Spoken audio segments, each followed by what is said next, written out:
Yeah.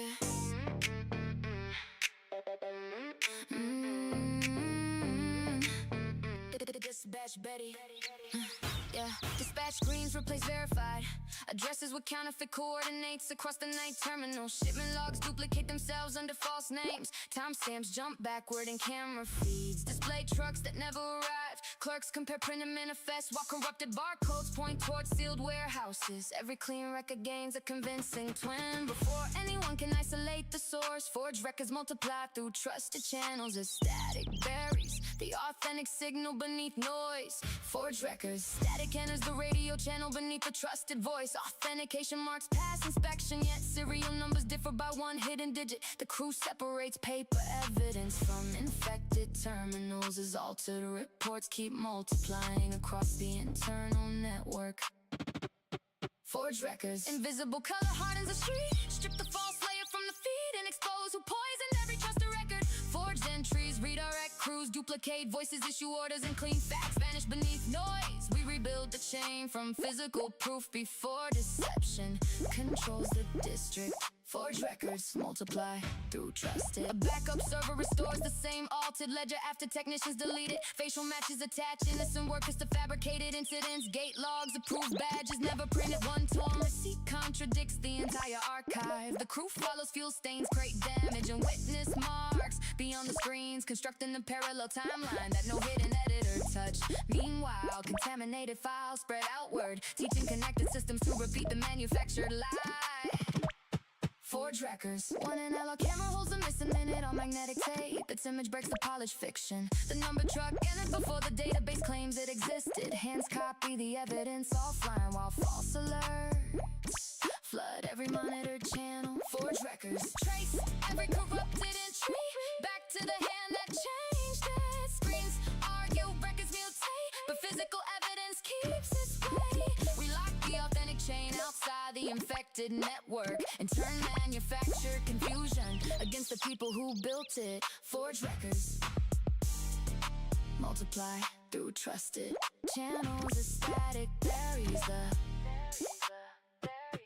corrected manifest enter a sealed cabinet while compromised terminals keep flashing lies that nobody in the crew will follow again. Forged records multiply through trusted.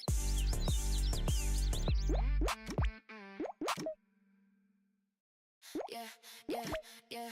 Turbo. Turbo housings whistle. Turbo housings whistle beneath the hood as the convoy enters the empty arterial at full throttle. Lane markers blur under spinning tires. Exhaust snaps against tunnel walls. Each gear lands harder, driving shoulders in the seats while concrete divider stream past inches away. Engines climb beyond the safe band and refuse to settle. Engines climb harder through black lanes as inertia drives the convoy forward without mercy. Engines climb harder through.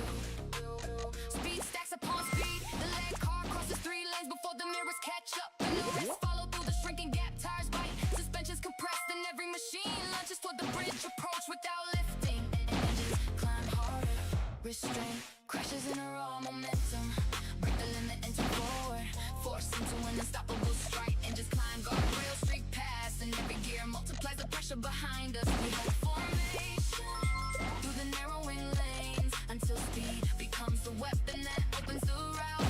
Engines climb harder through black. The bridge rises ahead while warning signs flash across the gantry. Nobody breaks, boost gauges jump, tailpipes flare against black pavement. A stalled truck blocks the center lanes, forcing the convoy into a split maneuver at impossible velocity. Cars pass on both sides, reconnect beyond the obstacle and surge downhill as inertia pulls harder than steering, carrying the crew toward a concrete tall barrier, closing across their path. Engines climb for one compressed instant. Wheels seem weightless over the crest, and gravity returns hard and immediate.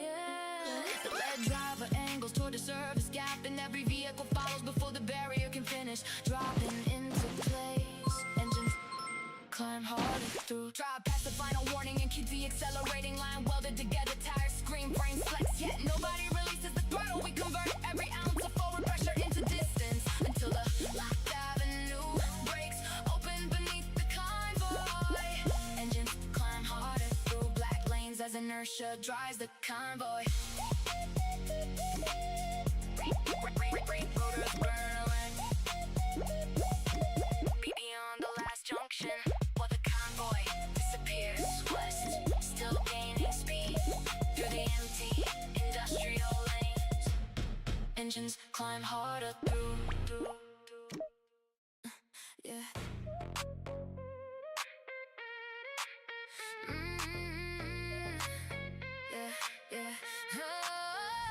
Silence packs the basement chamber tighter than concrete. A steel cable strains above the suspended platform. Every twisted strand carrying more weight than its rating. Nobody speaks. Dust hangs motionless near the vents, while a pressure needle crawls toward red. Even breathing sounds dangerous beside the locked release valve. Seal pressure builds behind steel plates, while every nerve holds tight inside silence. Seal pressure builds behind steel plates, while the ceiling lowers by a fraction, enough to make bolts complain inside the plates. Fingers hover over tools, one wrong impact could unload everything at once. Yet waiting adds more force behind the sealed partition with every second. Sealed pressure. Take the room as the doors prepare to shut. Hold the compressed line until the exact second pressure becomes useful. Walls creak, cables tighten, and the sealed chamber stores violence inside silence. We keep our nerves hard, then strike one chosen seam before the entire enclosure bursts around us. Seal.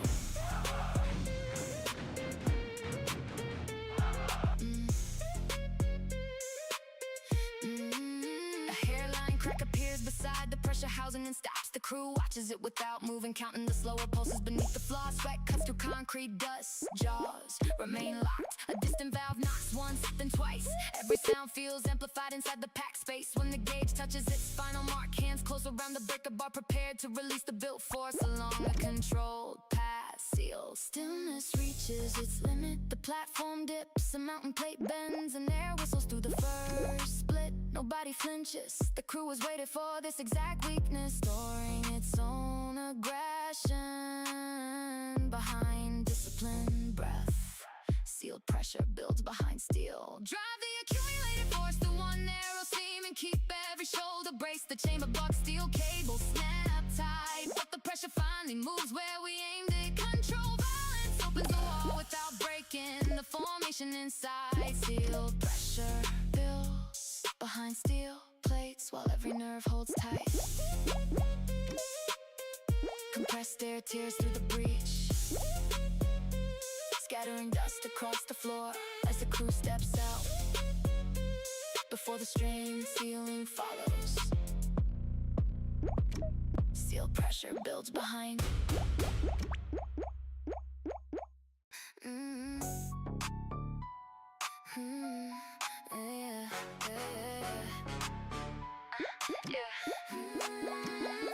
Chrome units advance across the tiled hall in identical intervals, heels landing on the same mark with mechanical precision. Faces remain blank beneath white lamps. Each body turns at the same angle, it's the same hand, and stops beside number panels. Overhead clocks click together while doors open by sequence. Never early, never late. Measured figures pivot across white tiles with exact timing. Undergo mechanical precision. Measured figures pivot. Rows compressed in a narrower files without a word. A pulse from the ceiling resets every posture. Heads rotate, arms lower, and measure steps resume. Individual rhythm disappears beneath the exact repetition. Governing the polished chamber. Measured figures pivot across white. Tactical leader owns the private room. Cut across the formation and challenge the cold pattern, controlling every position. Lines advance, pivots repeat, and number gates divide the floor. We introduce one human irregularity, then watch flawless precision fracture across the synchronized ranks. Measure figures pivot across white tiles with. At station 12, a unit pauses half a second beyond its assigned count. The delay travels down the file as tiny corrections accumulate. Identical hands reach different heights. Mirror turns lose alignment. The crew moves through those errors, crossing between rigid columns while the system recalculates. Floor lights redraw past, but another deviation spreads, transforming perfect repetition into conflicting sequences that collide beneath the central clock. Measure figures pivot across. Silence makes each faulty step audible. One heel lands outside the grid, then another follows. The crew changes tempo without warning, and the emotionless ranks cannot absorb a pattern that refuses consistent measure or sign position. Measure figures pivot across, break the measure sequence, disrupt the uniform line, and force, precision to confront. Living choice, panel slash ranks divide. Yet our shifting rhythm stays unreadable. The cold formation collapses because loyalty needs no numbered position to remain aligned. Measure figures pivot across white tiles with exact timing. Under cold mechanical. Clocks continue clicking above abandoned marks while the crew exits through rows of motionless units. Frozen between conflicting instructions. Measure figures pivot across white tiles.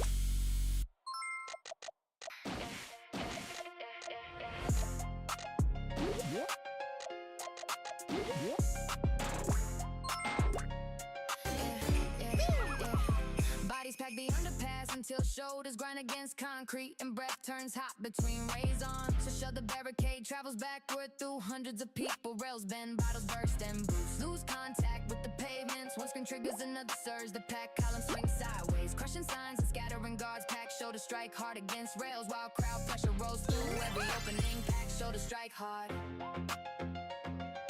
Pressure travels faster than warning. A fallen barrier becomes around the weapon than the willing. Trending, trampling feet, elbow strike ribs, backs hit walls in the front. Ranks cannot slow the mass. Driving from behind through the narrowing tunnel. Pack shoulders blind the device, watching our move. Cut the signal at the pack district. They rub beyond prediction. Crowds collide, no flashing lamps, barricade spin, and every surge multiplies through the avenue. We stay linked at the center, forcing the path while panic tears every plan formation apart. Back shoulders strike, a police line fractures when the second wave hits from the station stairs. Vendors drag carts aside, window shutter under pounding hands. The mob spits around a bus, reconnects beyond it and slams toward the square with greater force. Friends grip sleeves to avoid separation as uncontrolled bodies pour from side streets, turning every intersection into a rotating knot of impact. Noise and raw momentum, pack shoulders strike hard against. Nobody commands the mass now. A single stumble redirects 50 bodies. A slam gate sends the next breaking over steel. At the core, the crew lower shoulders and moves diagonally, refusing to be crushed by the chain reaction. Packed dry through the collision without losing a single hand. The avenue bucks beneath, running feet barriers disappear and fresh bodies flood every opening. Chaos owns the edges, but loyalty holds the center while the uncontrolled surge tears itself across the block. Pack shoulders strike hard against rails while crowd pressure. Distant sirens drown beneath thousands of steps as the crew breaks from the crush and leaves the avenue, boiling behind them. Pattern strike hard, strike.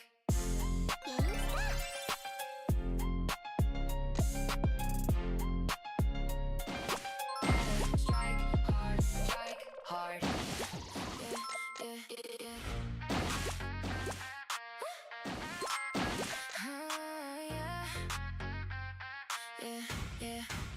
Cooling fans scream inside the service rack while warning lamps flicker from amber to red. Heat ripples above pack processors, soda softens beneath vent slots, and the main console drops commands faster than operators can clear them. Gauges hit their stops. A pump stutters under maximum low burnt insulation sharpens the room. Hot bearings grind beneath red warnings while loader shafts fight against their limits. Hot bearings grind beneath red.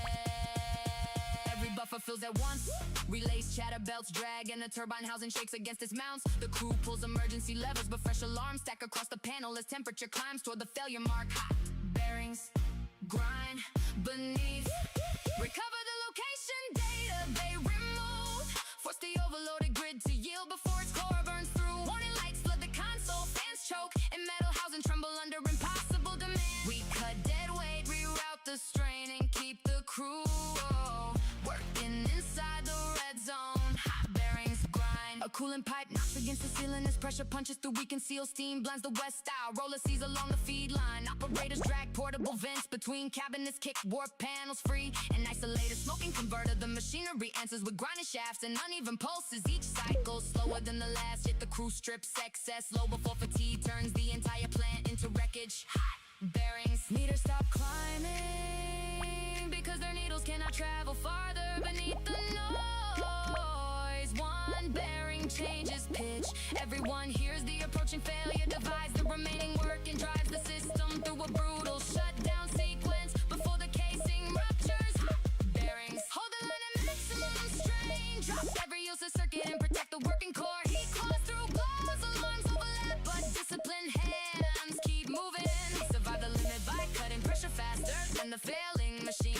rebuild it.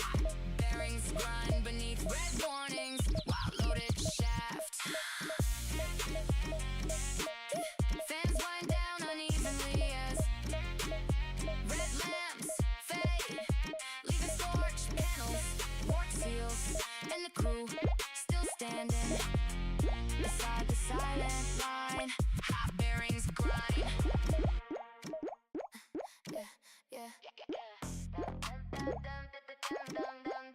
Yeah, can't deliver binge. Split above the loading bay as concrete joints spit dust across tilted floors. Support columns buckle near the freight lifts and the ceiling panels down in jagged sheets. Workers vault broken rails while staircases peel from cracked landings. Each impact shifts the chamber sideways, and another suspended platform drops through the widening gap. Fracture masonry, twisted girders plunge hard through dust and hammering debris below fractured masonry. Twisted girders, revolve screams inside the walls. Boots skid toward the fractured edge. A central brace bends past recovery, dragging cables, lamps, and double downward. Nobody waits for a safe route because the remaining span is already folding beneath them. Fractured masonry. No order survives or refuse to break through. Falling levels with shoulders locked in teeth set. Pillars snap behind the slabs, hammer the floor, and every block passage becomes debris beneath our advance. We carry the crew across the last intact beam before the whole frame caves inward. Fractured masonry twisted. Upper walkway shear from their anchors and crash through storage decks below. A crane rail twists loose, carbon sparks along the broken ceiling. Pallet slide toward an open shaft while the crew crosses on a warp service bridge. Behind them, masonry bursts outward, bolts scatter like shot, and the west wall collapses into the yard, crushing every brow they just abandoned. Fractured masonry, twisted girders plunge hard through dust. And for one hard second, the wreck hangs overhead, then a crack truss rotates, opening a narrow line through the rubble. Hands grab jackets, bodies move together, and the crew drives across before gravity finishes tearing the structure apart. Fractured masonry. Strike through the breach while the foundation rolls beneath our feet. Steel folds, concrete bursts, and the final supports lose their grip. Nobody breaks formation. Every fallen section marks the distance already taken until open ground replaces the ruined frame behind us. Fractured masonry, twisted girders plunge hard through dust.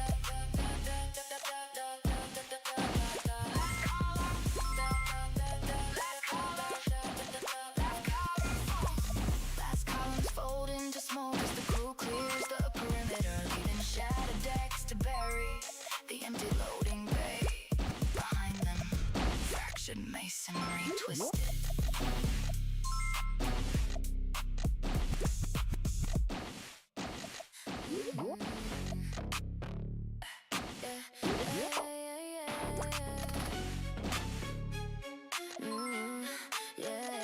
Subwoofers hammer the warehouse floor until bolts creep from the sockets and dust jumps along every beam. A bass wave crosses the chamber, flexing steel doors inward. Glass blocks shatter inside, mortar joints hanging, lamps swinging wide and in circles. Each kick strikes the ribs like machinery, forcing breath from packed bodies. Deep frequency strikes through bone and steel, with relentless pressure inside the chamber. Deep frequency strikes through bone and resonance finds a weak scene behind the stage. Panels buzz, pipes shake, and a long crack races across the plaster. The next drop arrives as a wall of pressure, bending rails and punching loose fragments into the crowd. Deep frequency, single direction allows no hesitation. Push through the sonic impact while the whole structure vibrates around us.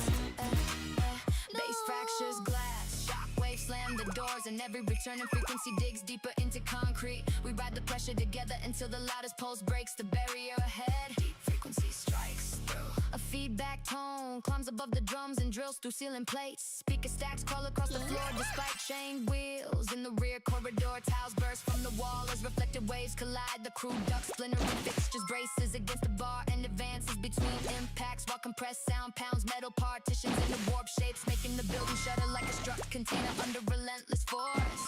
Deep frequency strikes. The beat cuts, but vibration remains inside the frame. Loose screws dance over counters, lungs wait under compressed silence. Then the kick returns twice as hard, and the weekend part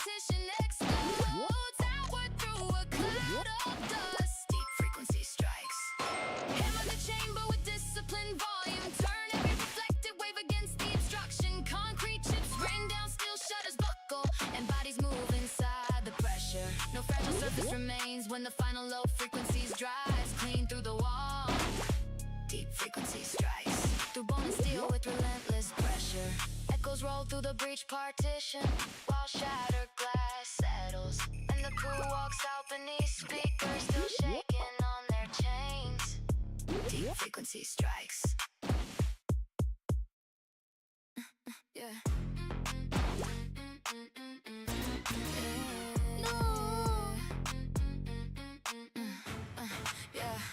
Blue arcs leak between exposed bus bars inside the flooded utility vault.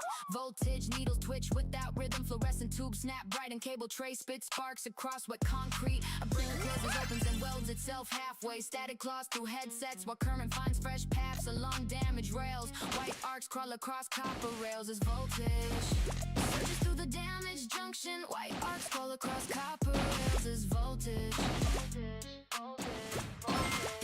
Charge crawls over metal cabinets and jumps the narrow gaps between tools. Insulators crack under repeated spikes. A transformer kicks against its frame. The crew steps between flashes, reading each irregular pulse before another arc cuts across the aisle. White low streets gather a restless crowd, drive through the interference and hold the live network against every violent spike. Circuits how white arcs slash the floor and noise buries clean readings. We isolate the fall by hand, shoulder to shoulder, before unstable current tears the entire vault apart.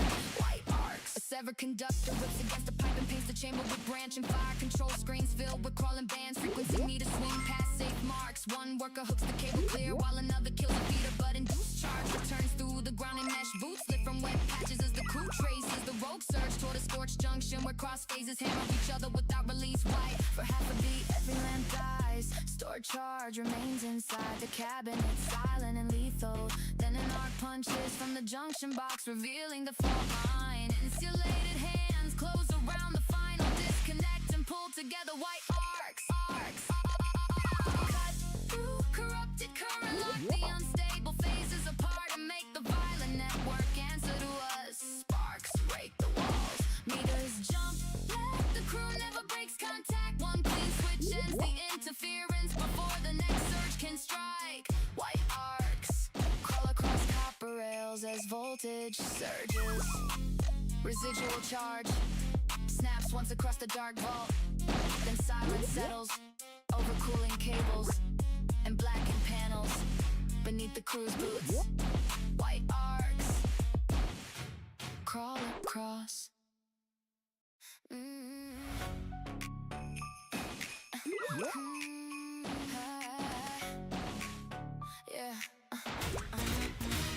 Hydraulic arms jerk beyond the program stops, slamming empty clamps into the assembly rail. Conveyor belts reverse without warning and scatter parts beneath rotating cutters. Indicator boards show conflicting commands. Emergency buttons trigger faster motion instead of shutdown. Workers die behind cages as a carriage breaks its limits, switching races toward the wall. Runaway motors strike past limits while false signals drive steel into chaotic motion. Runaway motors strike. Nothing answers the panel correctly. Valves open against clotheslines. Sensors report impossible positions, and the main drive accelerates after power is cut. The crew watches patterns dissolve into random violent motion across the floor.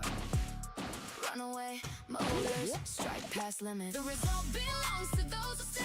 Stand inside the malfunction and force a rock through machines that ignore every command. Arms swing while belts reverse and CC logic disappears. We move by instinct, pull each other clear, and shut the rogue line down piece by piece. Runaway motors strike. A robotic welder fires toward an empty station, carving bright scars across the guard mesh. Lift tables rise beneath loaded pallets, tilt and dump steel housings into the eye. One operator reaches a manual valve while others wedge a runaway trolley against the column. Alarms contradict each other, motors restart independently. The crew stops trusting displays and follows physical motion, reading each violent deviation before it strikes. Runaway motor strike. A spindle pauses at the top of its cycle, then rotates backward. That impossible turn reveals the faulty relay bank. Two workers crawl beneath the platform, rip the control cable free, and brace for whatever continues moving without instruction. Run away. Break every road connection until unpredictable motion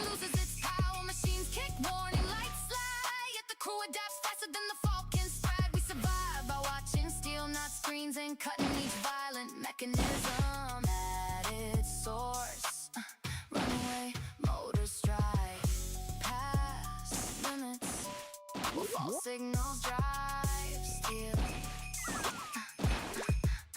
One final actuator pushes against it, stopped in the workshop, all still around. Scattered parts, bent cages, and smoking control boxes. Runaway motor strike.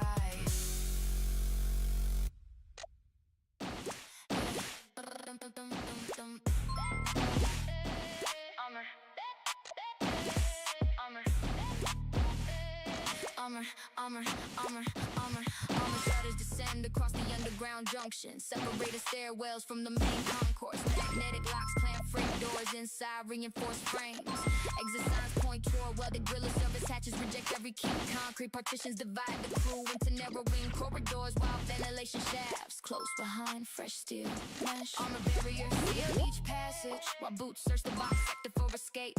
Armor barriers seal each passage, while boots search the hydraulic bolts until they sockets one after another. The eastern passage disappears beneath the rolling gate. Then the western tunnel seals. Footsteps circle back from dead ends as the last elevator freezes between inaccessible levels under emergency lockdown. Armor barriers. Violence begins before the system warms. Break the blockade before every corridor becomes a permanent cage. Steel doors close, heavy grills divide us, and each remaining path contracts toward another lock. We met the seal structure by touch, then attack the weakest boundary together.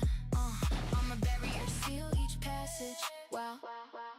A maintenance ladder reaches a hatch, buried under poured concrete below. A drainage route ends at an iron screen, anchored deep in the masonry. Phones lose reception through layered walls. The crew reunites beside a brick utility, opening drags lockers aside and tests each mortar joint with steel tools. Air grows stale while distant shutters finish closing, eliminating every alternate escape route from the isolated sector. Armor barriers seal each passage. Knuckles find a hollow strip behind the lowest brick. 6 hands strike separate joints while 6 pass debris backward. The opening widens slowly, just enough for outside air to cut through the sealed chamber and sharpen every exhausted breath. Armored, widen the breach, keep the crew together and leave no trapped hand behind. Locks hold, gates remain closed, but the wall loses stone with every coordinated strike. We create our own passage through the structure designed to contain us. Armor barriers seal each passage, while boots search the box sector. Fresh air floods the utility gap as the last body crawls clear, leaving locked corridors and useless checkpoints buried underground. Armor barriers seal each passage.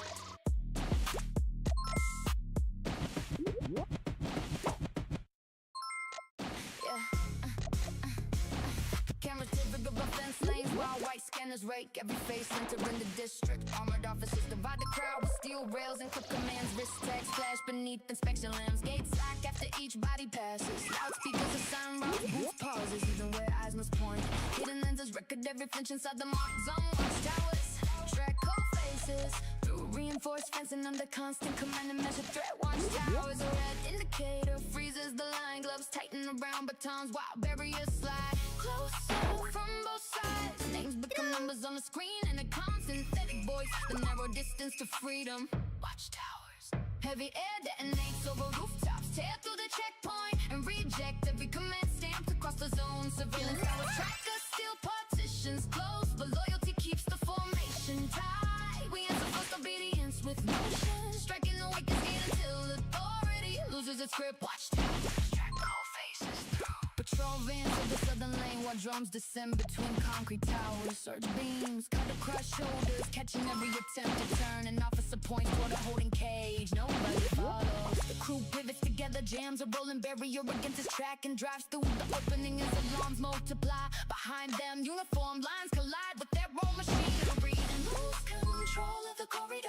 Watchtowers track cold faces through reinforced. Orders pour from every speaker, yet none can separate the moving line. One hand lifts, 12 bodies turn in the checkpoint. Geometry fell. Power depends on stillness. The crew denies it, pushing beyond the last monitor boundary. Watchtowers track cold. Break the monitored lanes. Keep the cameras of the certainty and make each force command arrive too late. Gates strike pavement behind us while boots keep time ahead. No badge, drones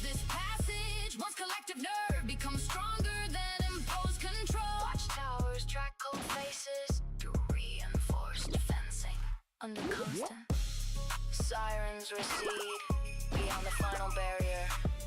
The crew exits uncounted, unbowed, and beyond the reach of the sealed control sector. Watchtowers track cold faces through. Yeah.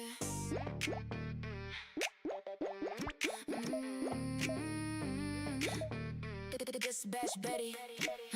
Yeah. Dispatch screens replace verified addresses with counterfeit coordinates across the night terminal. Shipment logs duplicate themselves under false names. Timestamps jump backward in camera feeds. Display trucks that never arrived. Clerks compare printed manifests while corrupted barcodes point towards sealed warehouses. Every clean record gains a convincing twin. Before anyone can isolate the source, forged records multiply through trusted channels as static buries the authentic signal beneath noise. Forged records, static enters the radio channel beneath the trusted voice. Authentication marks pass inspection, yet serial numbers differ by one hidden digit. The crew separates paper evidence from infected terminals as altered reports keep multiplying across the internal network.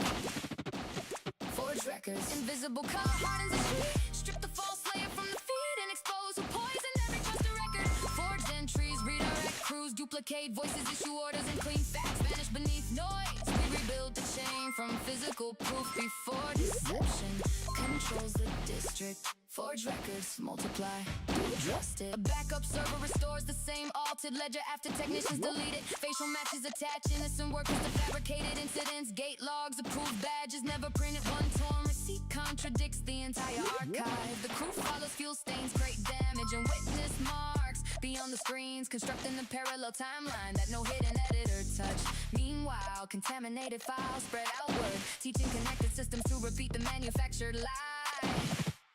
Forged records. One NLR camera rolls a missing minute on magnetic tape.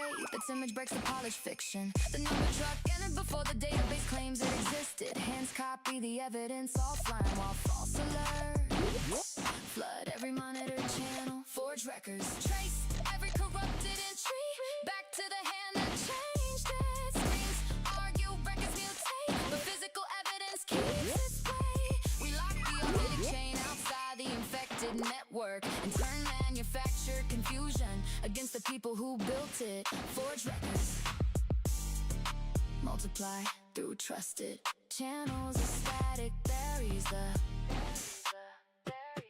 corrected manifest enter a sealed cabinet while compromised terminals keep flashing lies that nobody in the crew will follow again. Forged records multiply through trusted.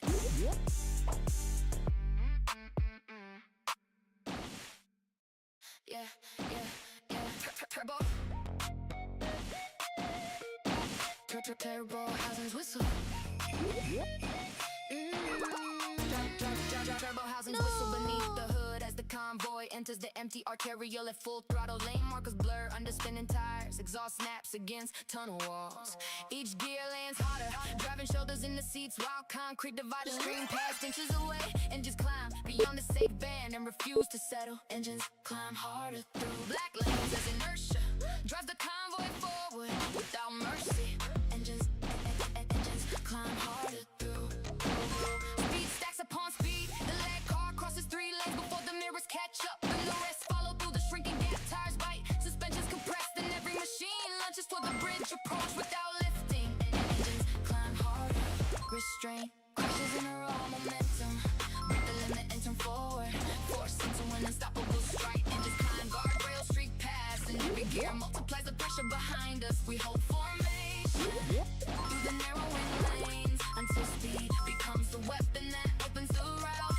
Engines climb harder through black. The bridge rises ahead while warning signs flash across the gantry. Nobody breaks, boost gauges jump, tailpipes flare against black pavement. A stalled truck blocks the center lanes, forcing the convoy into a split maneuver at impossible velocity. Cars pass on both sides, reconnect beyond the obstacle and surge downhill as inertia pulls harder than steering, carrying the crew toward a concrete toll barrier, closing across their path. Engines climb for one compressed instant. Wheels seem weightless over the crest, and gravity returns hard and immediate. The lead driver angles toward the service gap, and every vehicle follows before the barrier can finish. through. Drive past the final warning and keep the accelerating line welded together. Tires scream, brains flex, yet nobody releases the throttle. We convert every ounce of forward pressure into distance until the locked avenue breaks open beneath the convoy. Engines climb harder through black lanes as inertia drives the convoy. Rotors burn away beyond the last junction, while the convoy disappears west, still gaining speed through the empty industrial lanes. Engines climb harder through.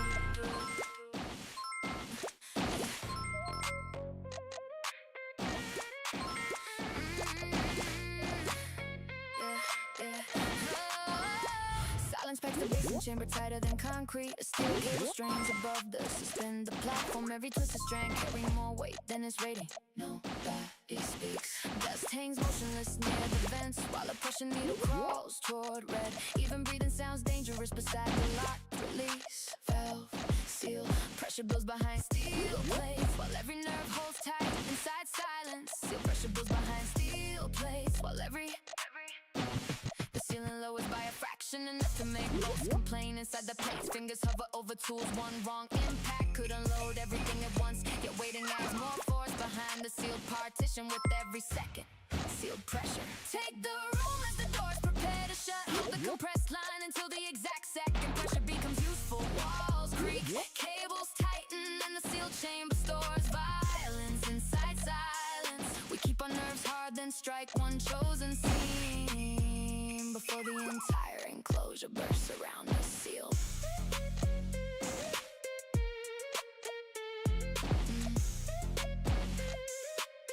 A hairline crack appears beside the pressure housing and stops. The crew watches it without moving, counting the slower pulses beneath the floor. Sweat cuts through concrete dust. Jaws remain locked. A distant valve knocks once, then twice. Every sound feels amplified inside the packed space. When the gauge touches its final mark, hands close around the breaker bar, prepared to release the built force along a controlled path. Seal stillness reaches its limit. The platform dips, a mountain plate bends, and air whistles through the first split. Nobody flinches. The crew was waiting for this exact weakness, storing its own aggression behind disciplined breath. Sealed pressure builds behind steel. Drive the accumulated force through one narrow seam and keep every shoulder braced. The chamber box steel cable snap tight, but the pressure finally moves where we aimed it. Control balance opens the wall without breaking the formation inside. Sealed pressure builds behind steel plates while every nerve holds tight. Compressed air tears through the breach, scattering dust across the floor as the crew steps out before the strange ceiling follows. Seal pressure builds behind.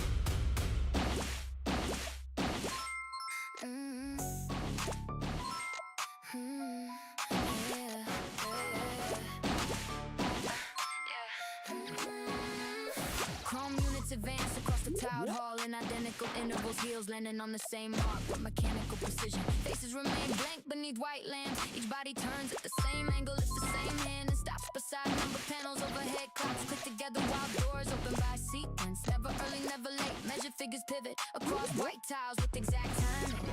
Mechanical precision. Measure figures pivot.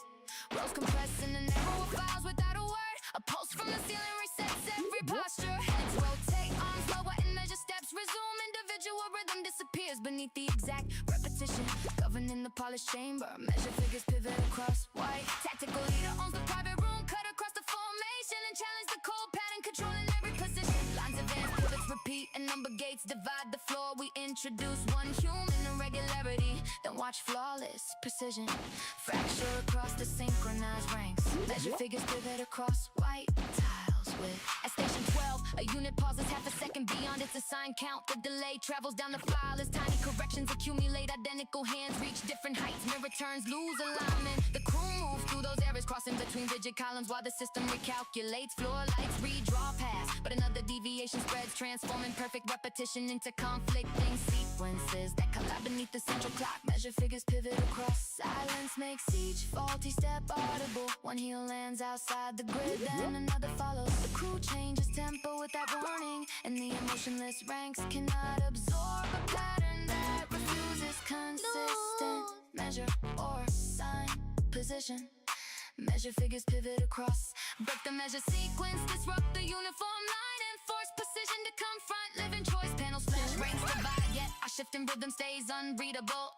The code formation collapses because loyalty needs no numbered position to remain alive. Measure figures pivot across white tiles with exact timing under cold mechanical.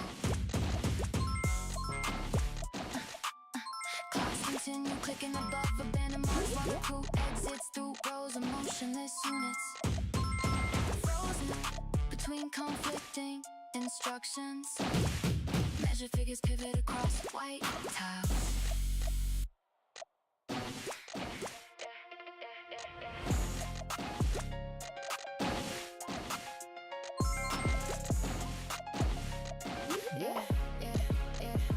Bodies pack the underpass until shoulders grind against concrete, and breath turns hot between rays on. So shove the barricade, travels backward through hundreds of people. Rails bend, bottles burst, and boots lose contact with the pavements. One screen triggers another surge. The pack column swings sideways, crushing signs and scattering guards. Pack shoulder strike hard against rails, while crowd pressure rolls through every opening. Pack shoulder strike hard.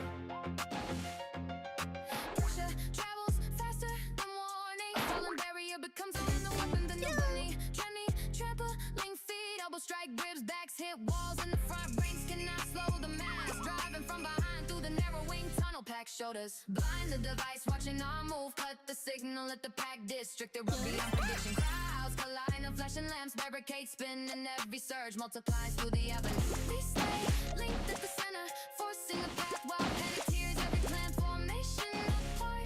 Pack shoulders strike, police line fractures when the second wave hits from the station stairs. Vendors drag carts aside, windows shutter under pounding hands. The mob splits around the bus, reconnects beyond it, and slams toward the square with greater force. Friends grip sleeves to avoid separation as uncontrolled bodies pour from side streets, turning every intersection into a rotating knot of impact. Noise and raw momentum, pack shoulders strike hard against. Nobody commands the mass now. A single stumble redirects 50 bodies. A slam gate sends the next wave of Nova Steel. At the core, the crew lower shoulders and moves diagonally, refusing to be crushed by the chain reaction. Packed, drive through the collision without losing a single hand. The avenue bucks beneath, running deep barriers, disappearing fresh bodies flood every opening. Chaos owns the edges, but loyalty holds the center while the uncontrolled surge tears itself across the block. Pack shoulders strike hard against rails while crowd pressure. Distant sirens drown beneath thousands of steps as the crew breaks from the crush and leaves the avenue boiling behind them. Better strike hard, strike.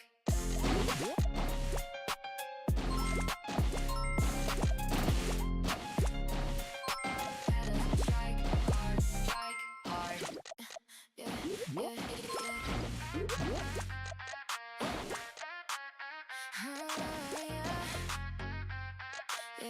yeah, yeah.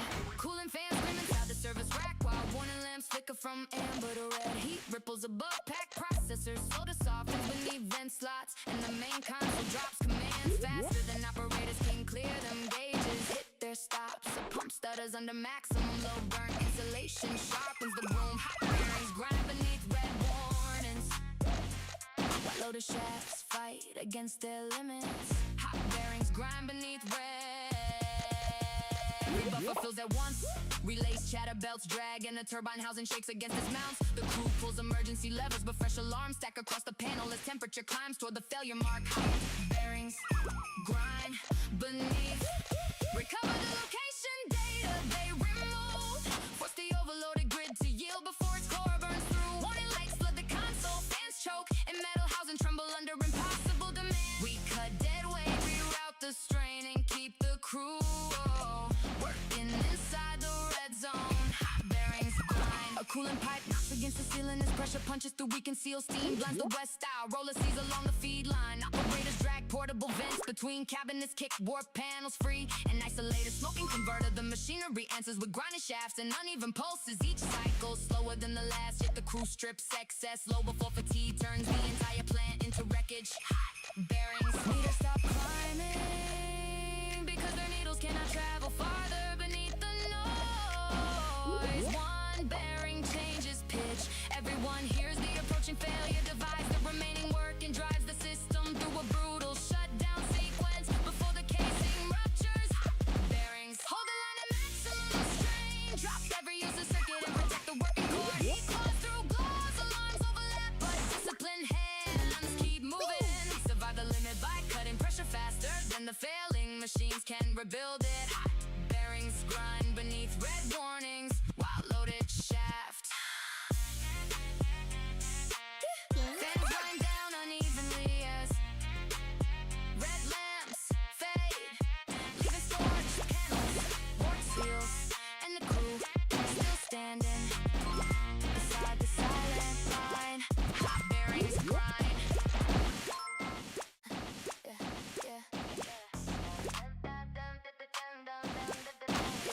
Cancel liver beams, split above the loading bay as concrete joints spit dust across tilted floors. Support columns buckle near the freight lifts and the ceiling panels down in jagged sheets. Workers vault broken rails while staircases peel from cracked landings. Each impact shifts the chamber sideways, and another suspended platform drops through the widening gap. Fractured masonry, twisted girders plunge hard through dust and hammering debris below. Fractured masonry, twisted girders, rebar screams inside the walls. Boots skid toward the fractured edge. A central brace bends past recovery, dragging cables, lamps, and ductwork downward.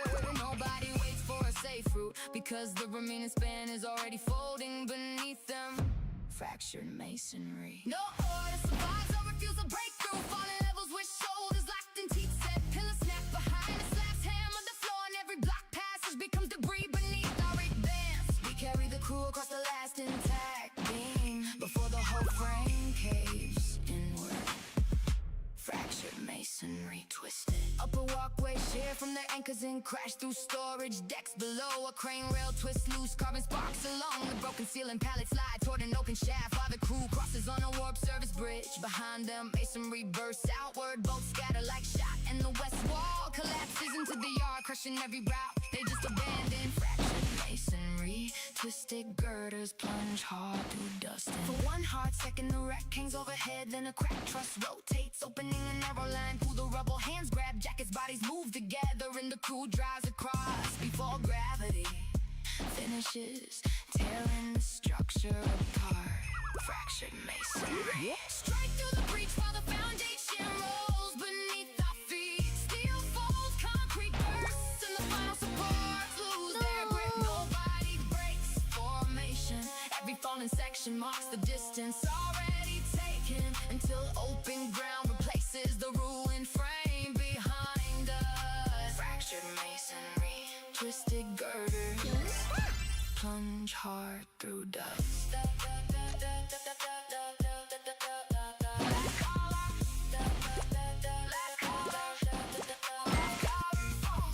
Last columns fold into smoke as the crew clears the perimeter, leaving shattered decks to bury the empty loading bay. Behind them, fractured masonry twisted.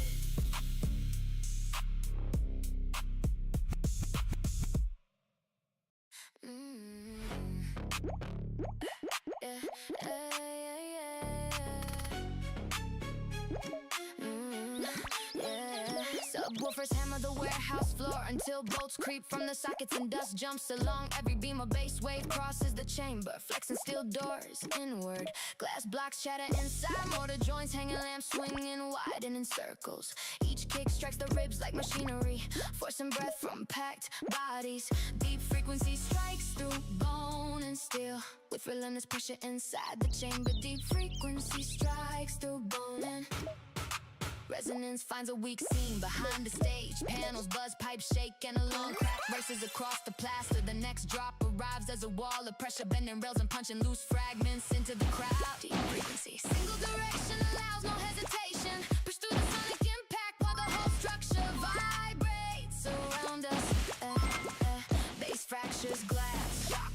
slam the doors, and every returning frequency digs deeper into concrete. We ride the pressure together until the loudest pulse breaks the barrier ahead. Frequency strikes. A feedback tone climbs above the drums and drills through ceiling plates. Speaker stacks crawl across the floor despite chain wheels. In the rear corridor, tiles burst from the wall as reflected waves collide. The crew ducks, splintering fixtures, braces against the bar and advances between impacts, while compressed sound pounds metal partitions into warp shapes, making the building shudder like a struck container under relentless force. Deep frequency strikes. The beat cuts, but vibration remains inside the frame. Loose screws dance over counters, lungs wait under compressed silence. Then the kick returns twice as hard, and the weakened partition explodes outward through a cloud of dust. Deep frequency strikes. Hammer the chamber with disciplined volume. Turn every reflected wave against the obstruction. Concrete chips rain down, steel shutters buckle, and bodies move inside the pressure. No fragile surface remains when the final low frequencies drives clean through the wall. Deep frequency strikes through bone and steel with relentless pressure. Echoes roll through the breach partition while shattered glass settles, and the crew walks out beneath speakers still shaking on their chains. Deep frequency strikes. Yeah.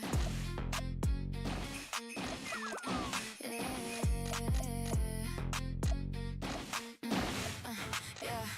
Blue arcs leak between exposed bus bars inside the flooded utility vault. Voltage needles twitch without rhythm. Fluorescent tubes snap, bright and cable tray spit sparks across wet concrete. A breaker closes, opens, and welds itself halfway. Static claws through headsets while current finds fresh paths along damaged rails.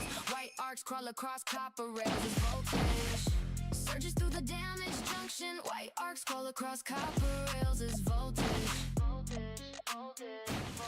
Yeah, charge crawls over metal cabinets and jumps the narrow gaps between tools. Insulators crack under repeated spikes. A transformer kicks against its frame. The crew steps between flashes, reading each irregular pulse before another arc cuts across the aisle. White low streets gather a restless crowd, drive through the interference and hold the live network against every violent spike. Circuits howl, white arcs slash the floor, and noise buries clean readings. We isolate the fault by hand, shoulder to shoulder, before unstable current tears the entire vault apart.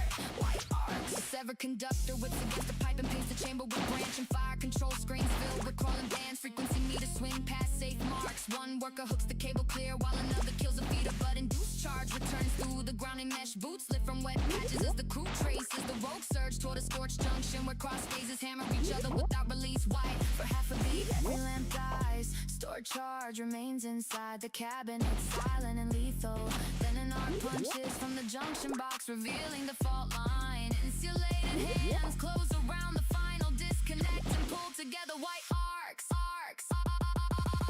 cut through corrupted current, lock the unstable phases apart and make the violent network answer to us. Sparks break the walls, meters jump, let the crew never breaks contact. One clean switch ends the interference before the next surge can strike. White arcs crawl across copper rails as voltage surges. Residual charge snaps once across the dark vault, then silence settles over cooling cables and blackened panels beneath the crew's boots. White arcs crawl across.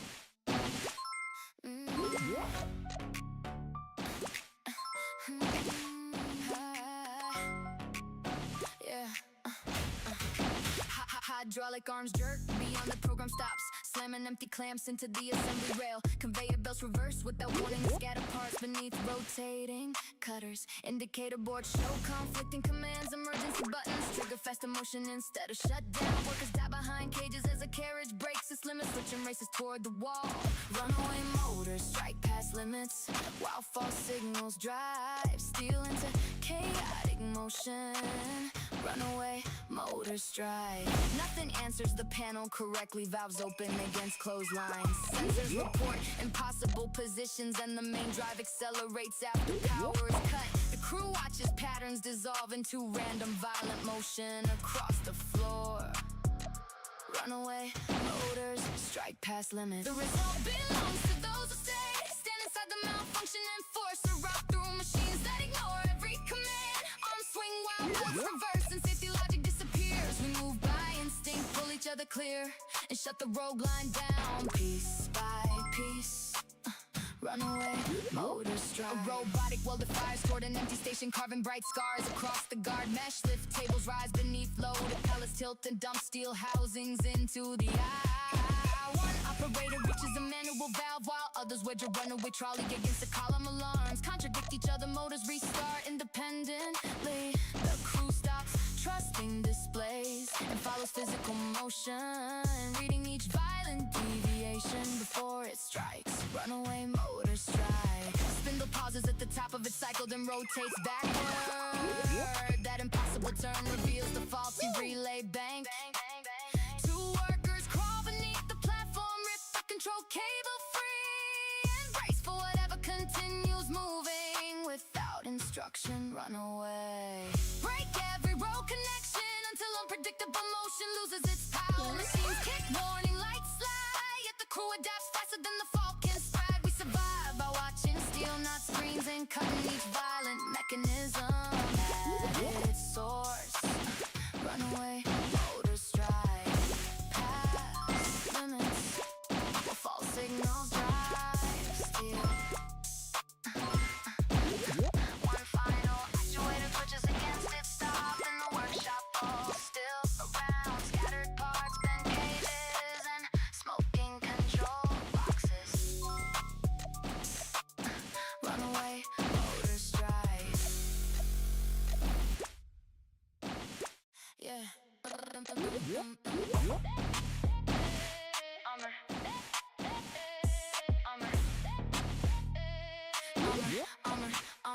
Armor shutters descend across the underground junction. Separated stairwells from the main concourse. Magnetic locks clamp freight doors inside reinforced frames. Exit signs point toward welding griller service hatches reject every key. Concrete partitions divide the crew into narrowing corridors while ventilation shafts close behind fresh steel. Armor barriers seal each passage while boots search the box sector for escape. Armor barriers seal each passage while boots search the hydraulic bolts into their sockets one after another. The eastern passage disappears beneath the rolling gate. Then the western tunnel seals. Footsteps circle back from dead ends as the last elevator freezes between inaccessible levels under emergency lockdown. Armor barriers. Violence begins before the system warms. Break the blockade before every corridor becomes a permanent cage. Steel doors close, heavy grills divide us, and each remaining path contracts toward another lock. We map the seal structure by touch, then attack the weakest boundary together. Armor barriers seal each passage. Wow. A maintenance ladder reaches the hatch, buried under poured concrete below. A drainage route ends at an iron screen, anchored deep in the masonry. Phones lose reception through layer walls. The crew reunites beside a brick utility, opening drags lockers aside and tests each mortar joint with steel tools. Air grows stale while distant shutters finish closing, eliminating every alternate escape route from the isolated sector. Armor barriers seal each passage. Knuckles find a hollow strip behind the lowest brick. 6 hands strike separate joints while 6 pass debris backward. The opening widens slowly, just enough for outside air to cut through the sealed chamber and sharpen every exhausted breath. Armored, widen the breach, keep the crew together and leave no trapped hand behind. Locks hold, gates remain closed, but the wall loses stone with every coordinated strike. We create our own passage through the structure designed to contain us. Armor barriers seal each passage while boots search the box sector. Fresh air floods the utility gap as the last body crawls clear, leaving locked corridors and useless checkpoints buried underground. Armor barriers seal each passage.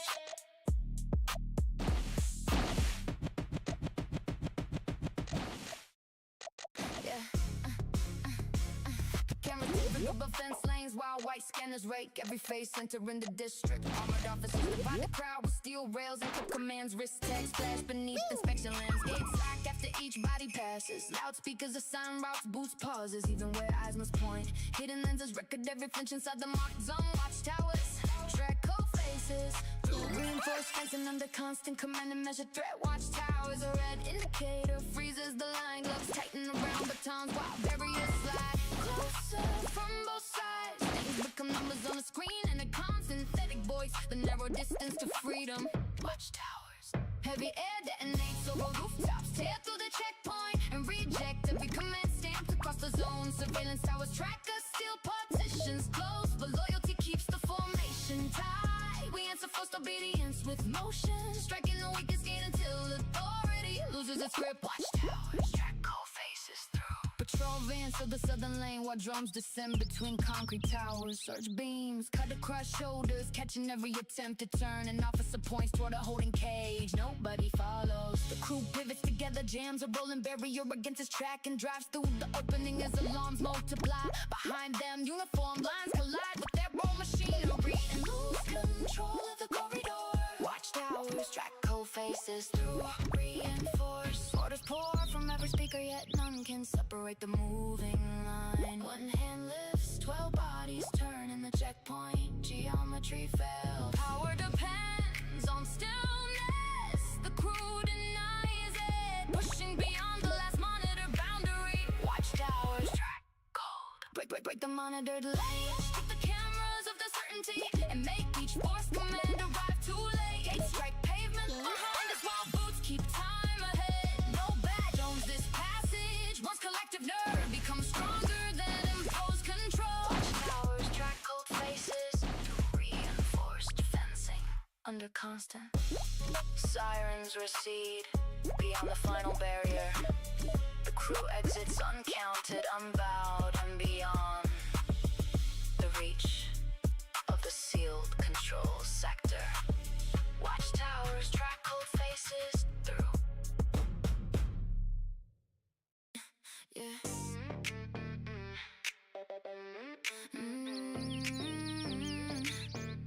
Dispatch Betty.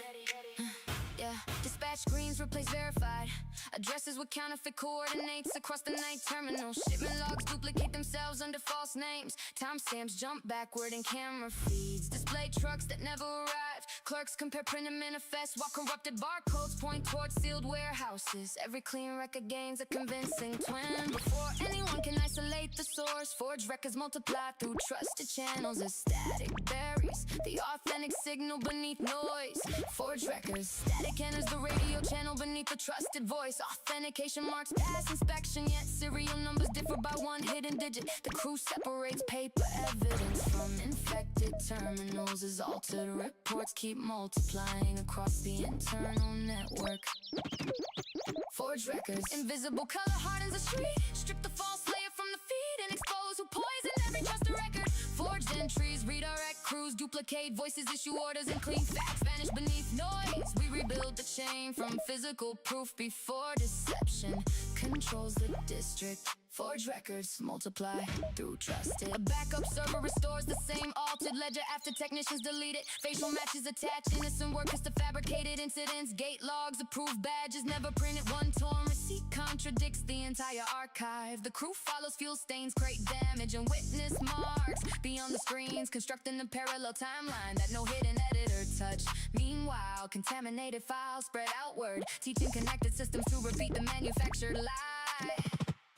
Forged records. One analog camera holds a missing minute on magnetic tape. Its image breaks the polished fiction. The number truck entered before the database claims it existed. Hands copy the evidence offline while false alerts flood every monitored channel. Forged records trace every corrupted entry back to the hand that changed it. Screens argue, records mutate, but physical evidence keeps its way. We lock the authentic chain outside the infected network and turn manufactured confusion against the people who built it. Forged records multiply through trusted channels. A static buries the corrected manifest enter a sealed cabinet while compromised terminals keep flashing lies that nobody in the crew will follow again. Forged records multiply through trusted.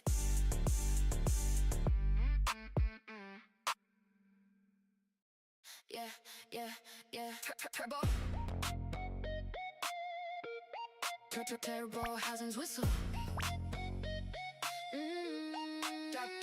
Turbo housings whistle beneath the hood as the convoy enters the empty arterial at full throttle. Lane markers blur under spinning tires. Exhaust snaps against tunnel walls. Each gear lands hotter, driving shoulders in the seats while concrete dividers stream past inches away. Engines climb beyond the safe band and refuse to settle. Engines climb harder through black lanes as inertia drives the convoy forward without mercy. Engines climb harder through. Speed stacks upon speed. The leg car crosses 3 lanes before the mirrors catch up, and the rest follow through the shrinking gap. Tires bite, suspensions compressed, and every machine lunges toward the bridge approach without lifting. Engines climb harder. Restraint crashes in a raw momentum. Break the limit and turn forward, forced into an unstoppable strike. Engines climb guardrails, streak past, and every gear multiplies the pressure behind us. We hold formation through the narrowing lanes until speed becomes the weapon that opens the route. Engines climb harder through black. The bridge rises ahead while warning signs flash across the gantry. Nobody brakes, boost gauges jump, tailpipes flare against black pavement. A stalled truck blocks the center lanes, forcing the convoy into a split maneuver at impossible velocity. Cars pass on both sides, reconnect beyond the obstacle, and surge downhill as inertia pulls harder than steering, carrying the crew toward a concrete toll barrier, closing across their path. Engines climb for one compressed instant. Wheels seem weightless over the crest, and gravity returns hard and immediate. The final word belongs to me tonight. The verdict was delivered, and it's right that the last decision rests with who I am.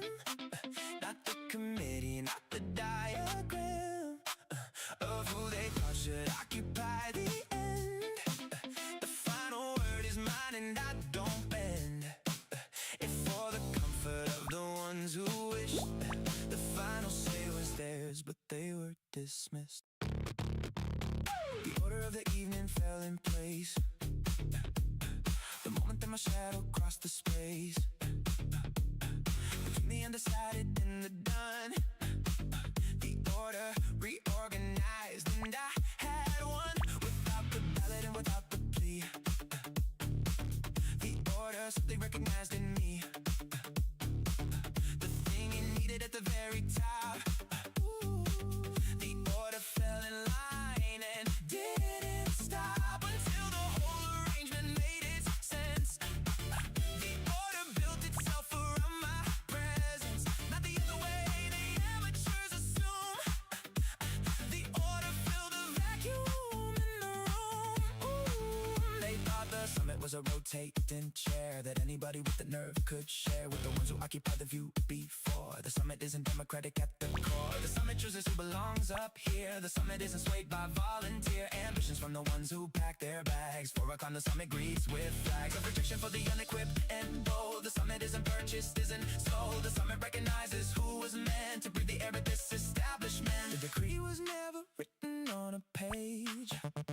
The decree existed long before the stage was set for any kind of formal act. The decree was understood as natural fact by the ones who watched the evening rearrange itself around my stride, and that was strange. Only to the ones who hadn't seen the decree in operation on the scene before tonight confirmed what it had been. Say it through the posture and the lean of the body that was never second choice. The decree spoke louder than the loudest voice in the room without the volume or the show. The decree is just the way the evenings go. When I'm present in the order needs a source, the decree delivers its supreme discourse. The final word belongs to me tonight. The verdict was delivered, and it's right that the last decision rests with who I am.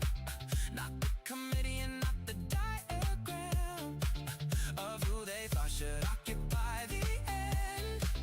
The final word is mine, and I don't bend. If for the comfort of the ones who wished, the final say was theirs, but they were dismissed.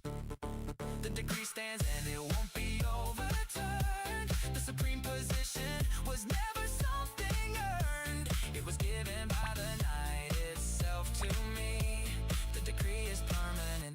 that's the guarantee.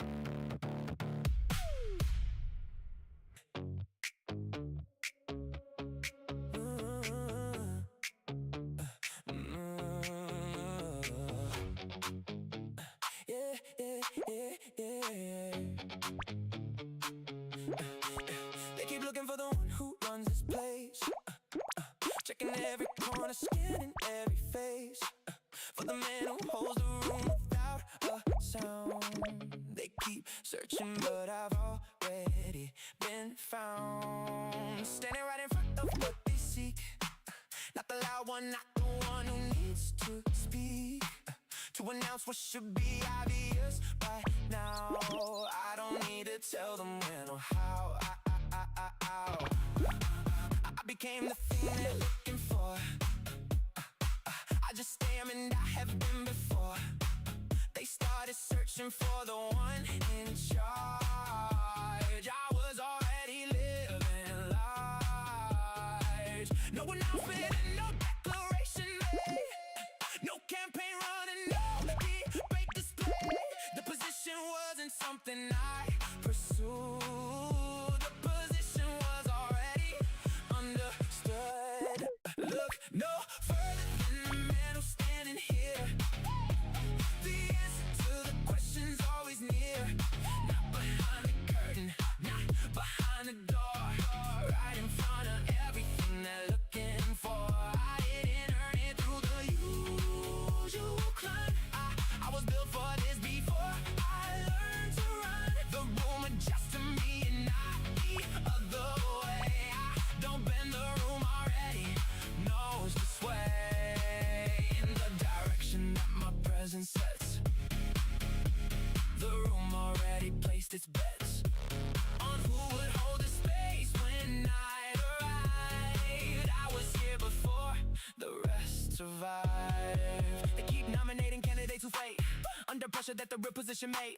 I'm forgiven for the ones who weren't designed to carry what the front demands of mine and body simultaneously without the crack. Every candidate they sent came walking back to the line they started from before they tried. A new position chewed them up and spat their pride across the floor for everyone to see. The position was only meant for me, not by arrogance but by the simple fact that every other candidate cracked. The question isn't who deserves the spot. The question is who hold it when it's hot, when the pressure and the depth below collide. And the room needs someone steady on the inside, not the one who wanted it the most, but the one who held it without making a toast to himself or drawing any kind of chart. I held the room together from the start, without the speech, without the grand display. The room already knew before the day who was standing at the center of it all. I didn't rise, I never had to fall. Look no further than the man who's standing here. The answer to the question's always near. Not behind the curtain, not behind the door, right in front of everything they're looking for. I didn't earn it through the usual climb. I was built for this before I learned to run. The room adjusts to me and not the other way. I don't bend the room already, knows the sway in the direction that my presence sets. The room already placed its bets on who would hold the space when I arrived. I was here before the rest survived. Still hearing nothing's changed the view. The room already knew, now you do too.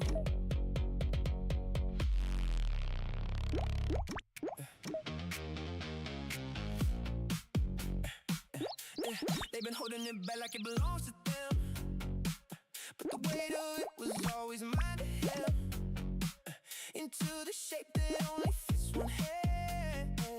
I didn't chase it down, it came to me instead. They measured every contender in the room, but the measurement was always set for home. It was designed from the very first day. Nobody wears it quite the same way. They can try it on, but it never sits right. Slides to the side every single night. On every head that isn't built for this, the fear was always mine and they can't dismiss.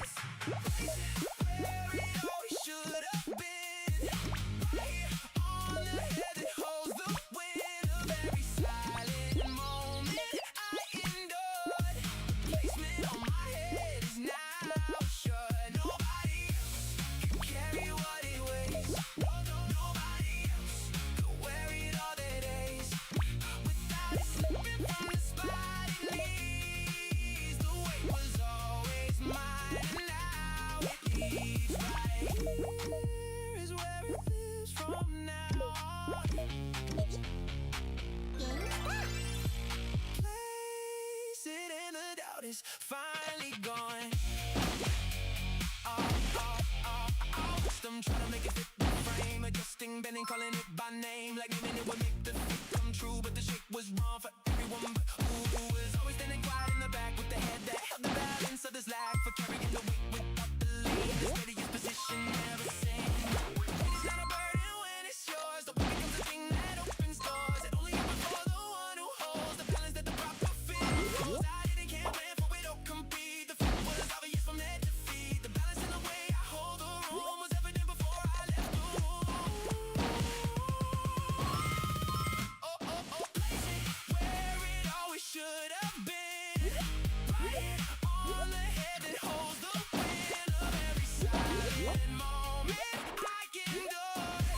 Placement on my head is now assured. Nobody else could carry what it weighs. Nobody else could wear it all their days without it slipping from the spot it needs. The weight was always mine, and now it leaves. Right here is where it lives from now on. Place it down because the search is done, done, done, done, done, done, done, done, done.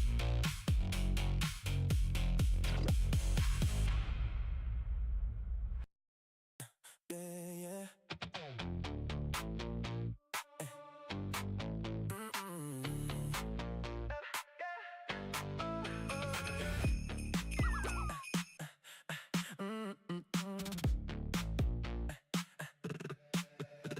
The texture of the way I hold the night is softer than they thought and twice as tight. And the grip that doesn't squeeze but simply stays wrapped around the evening in the smoothest ways. Not the rough approach the hungry ones prefer, not the desperate grab that makes the evening blur into something messy at the edges and the seams. My approach is tailored past the ordinary means of holding what the night puts in my hands. The texture of my grip is what the room demands of the one who gets to carry what is fine. The smoothest operation in the room is mine. Smooth doesn't mean the grip is any less. Smooth is just a sign of no distress and handling with the heaviest positions I have. Smooth is what you see when there's no mask. Draped, something heavier than it looks. Carrying the weight without the hooks of the desperate and the visibly strained. The luxury I carry can't be fake. Heavier than anything they've worn, smoother than the evening I was born into the kind of weight that sits like silk on the shoulders of the genuine ilk. Not the rough and not the manufactured sheen. This is just the smoothest thing they've seen on the shoulders of a man who doesn't bend under what would make the pretenders break and rend. They wore their virgins out and on display, the stitching showing seams that gave away. The fact that what they carried was assembled fast, when the steps of what the genuine had cast aside is not sufficient for the task. My fabric hold together and I never masked away with the distraction of the show. The fabric does the talking nice and slow across the room without the need to shout. The quality is what the evening's all about, not the label, not the brand, not the receipt. The fabric on my shoulders is complete without the additives the manufacturer needs. The quality is evident indeed. The weight sits easy when the fabric's right. The heaviest position of the night draped across my shoulders without crease. The weight I carry comes with its own peace, not the anxious kind the pretenders wear when the weight of imitation fills the air. With the smell of effort in the manufacturer's sweat, my fabric hasn't wrinkled yet. And the thread was spun from the kind of material that doesn't run when the pressure of the evening tests the weave. My fabric is the last one they'll believe. Carry what it carries without strain, the smoothest operation in the game. Drape, something heavier than it looks. Carrying the weight without the hooks of the desperate and the visibly strained. The luxury I carry can't be feigned. Heavier than anything they've worn, smoother than the evening I was born into the kind of weight that sits like silk on the shoulders of the genuine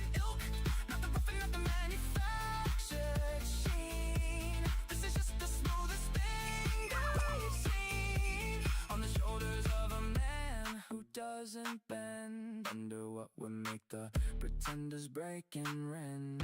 The fabric holds and I was never in doubt. This is what the finest thread is all about.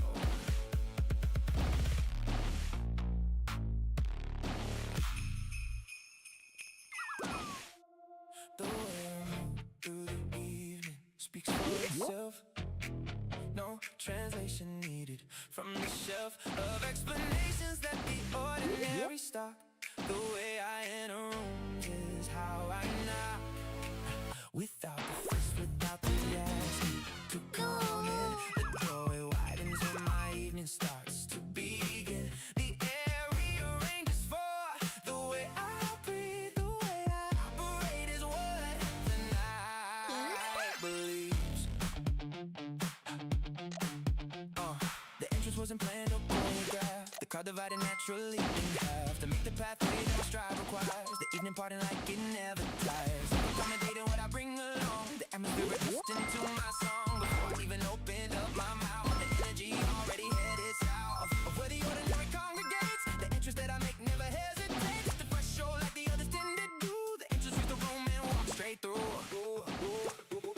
They study the mechanics of the grand. The rival thinking they could understand the formula behind the natural art, but what they couldn't replicate was the raw material that the genuine is made from. The imitation sparkles, but the kingdom that my movement occupies can't be rehearsed. The genuine was never the reverse. Engineered addition of the studied pose. The genuine just stands and the whole room knows. Without the announcement of the PRT, the genuine exceeds the managed dream. Oh, what the calculated tries to be. The genuine just walks in the room and breathes. The grandeur is involved, or the loud. The grandeur is the quiet in the crowd. It falls when my intention fills the space. The grandeur is the silence on every face that recognizes what just walked inside. The grandeur doesn't need a place to hide behind the spectacle or the produced event. The grandeur is entirely self-set, from the center of the chest to the extremes of what the evening offers in its schemes. The grandeur travels on its own accord. The grandeur is its own complete reward. The way I move through the evening speaks for itself. No translation needed from the shelf of explanations that the ordinary stock. The way I enter rooms is how I knock. Without the fuss, without the asking to come in. The doorway widens when my evening starts to begin. The air rearranges for the way I breathe, the way I operate is what the night believes. Still moving through the crowd without a word. The grandeur lands before it's even heard.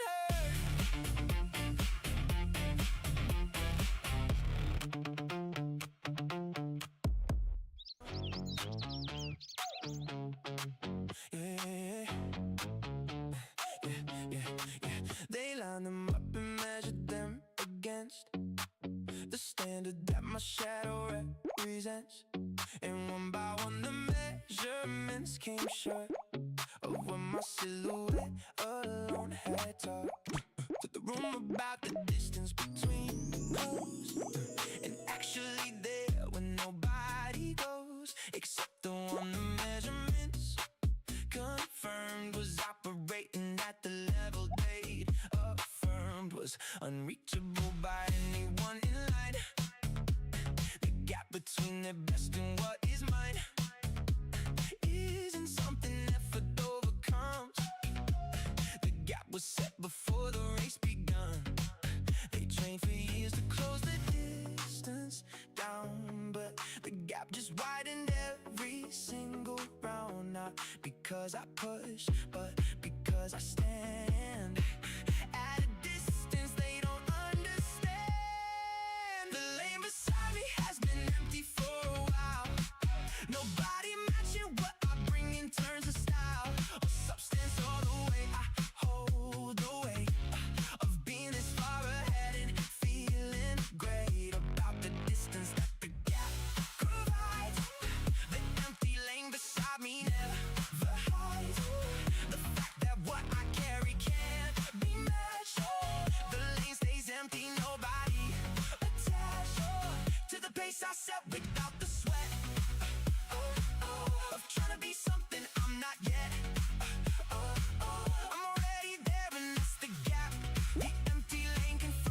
There's no one on the map. I used to check the mirror for the ones who might be gaining on me with their guns of ambition in the manufactured speed, but the mirror showed me everything I need to know about the distance I maintain without the effort and without the strain of competition that I never registered. The mirror showed the gap and I was never flustered by the absence of a challenger in range. The solitude at the top doesn't feel strange when the distance is a product of the build, not the borrowed and not the manufactured guilt. The competition in the long before the night, not with the battle, not with any fight, but with the quiet recognition from the home that the gap was permanent and not a costume. I could take off at the end of any show. The gap stays constant everywhere we go. Not because I'm running from the pack, but because the pack can't find the track I operate on at the speed I run. The competition was already done before the conscious version of the race began with all its politics and pace. The lane beside me has been empty for a while. Nobody matching, but I bring in terms of style or substance or the way I hold the weight of being this far ahead and feeling great about the distance that the gap provides. The empty lane beside me never hides the fact that what I carry can't be matched. The lane stays empty, nobody attached to the pace I set without the sweat. I'm trying to be something I'm not yet. I'm already there and that's the gap. The empty lane confirms there's no one on the map. Still alone at the front and it feels fine. The distance isn't only when the lane is mine.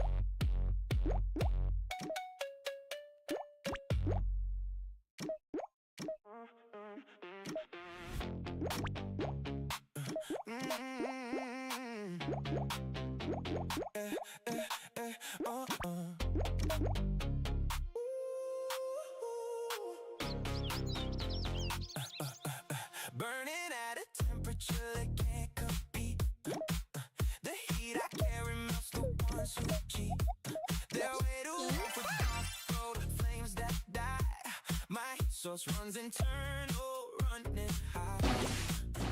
Not the kind of focus in the wind. My fire started long before I sinned against the version of myself that played it cool. The heat I carry doesn't follow any fuel, but it's on, and that's the point of this. The temperature I operate at, they can't dismiss. They brought the matches and the lighter fluid, trying to generate what I exuded without the effort of the manufactured spark. My temperature was running in the dark long before the audience arrived. The heat was operational and thrived on nothing but the body that it lived in. My fire doesn't need permission to begin the way their borrowed versions always do, requiring constant feeding to get through the duration of a single evening's test. My fire runs autonomous at its best. I watch the flames go out around the room, one by one dissolving in the gloom of insufficient fuel and borrowed light. My temperature held steady through the night without the maintenance that versions need. My fire operates on a different breed of energy that doesn't come in cans or bottles or the work of borrowed hands. The self-sustaining kind that doesn't ask for anything beyond the natural task of burning at the level I would set, the highest operating temperature yet. But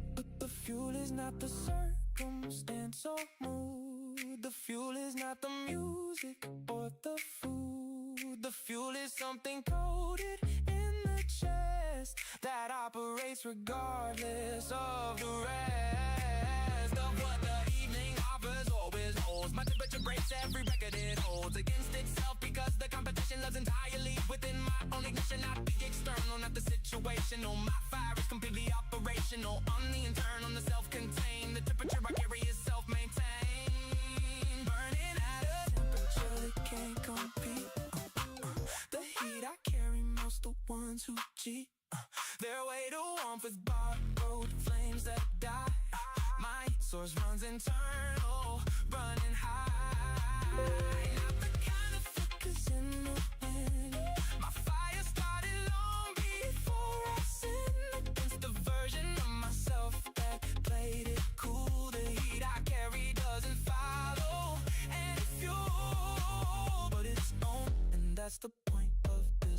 temperature I operate at, they can't dismiss. Self-sustained and never burning low. My fire is the only one they'll ever know.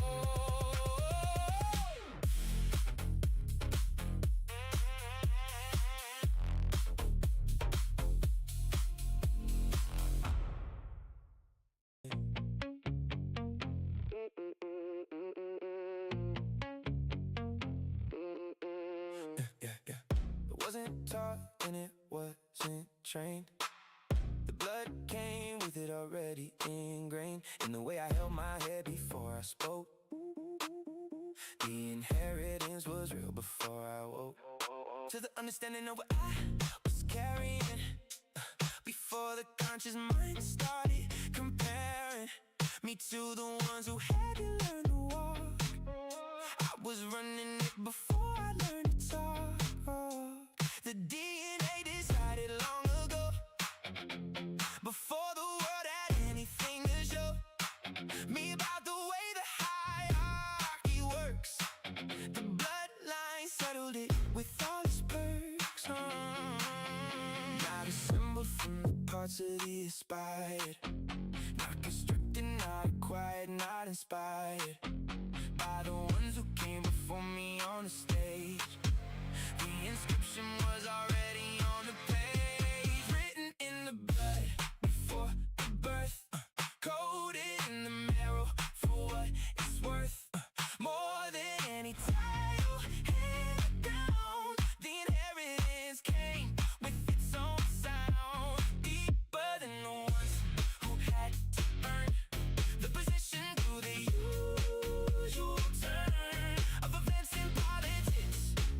In crime, I was carrying it before the concept of time made any sense to the mind. I hadn't grown. The inheritance was mine and mine alone. Not the copied, not the studied, not the learned. The blood already had what others yearned.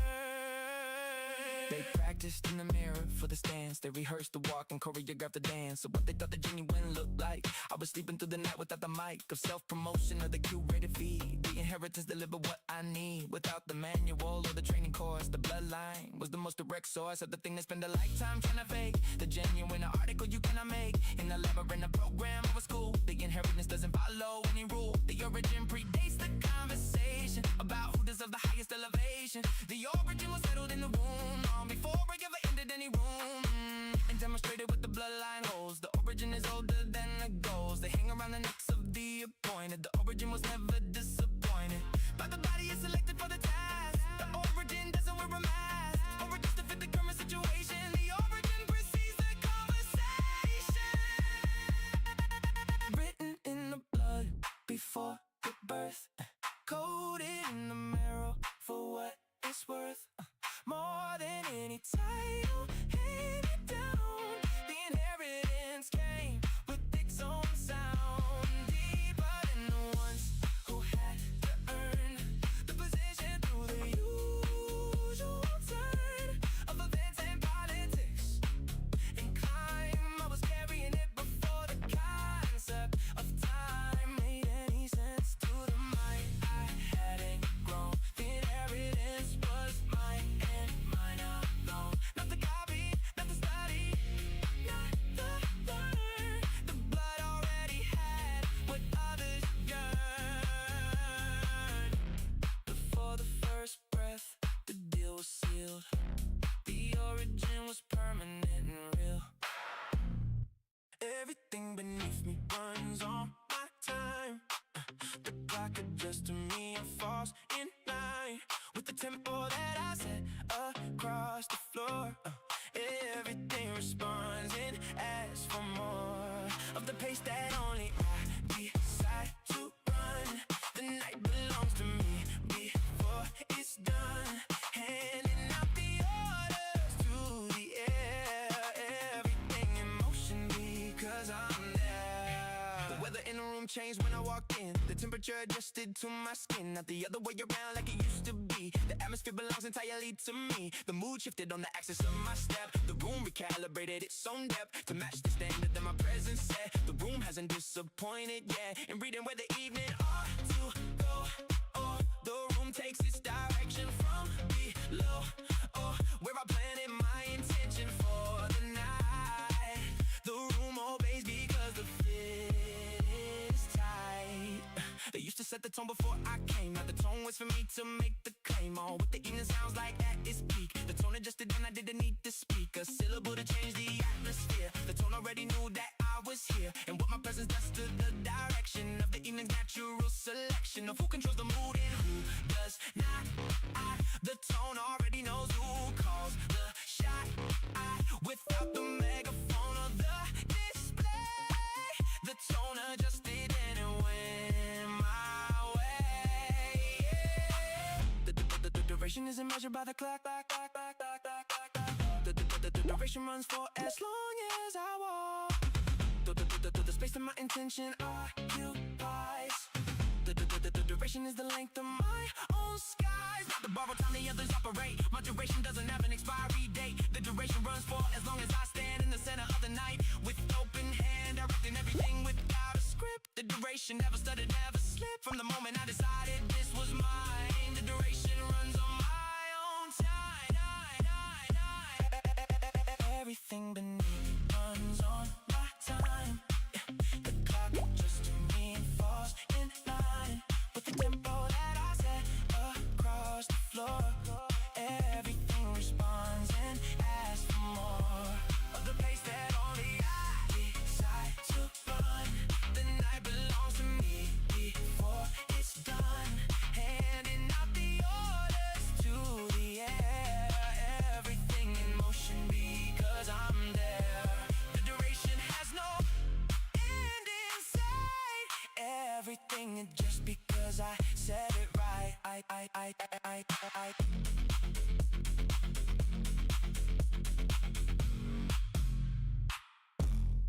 So sitting where the light hits different than the floor, elevated past the level they adore. From a distance looking up at what I built, not with silver, not with bronze, but solid guilt. The sea was never empty, it was saved for the men who never begged and never caved to the pressure of the ones who wanted in. The seat was mine before the night began.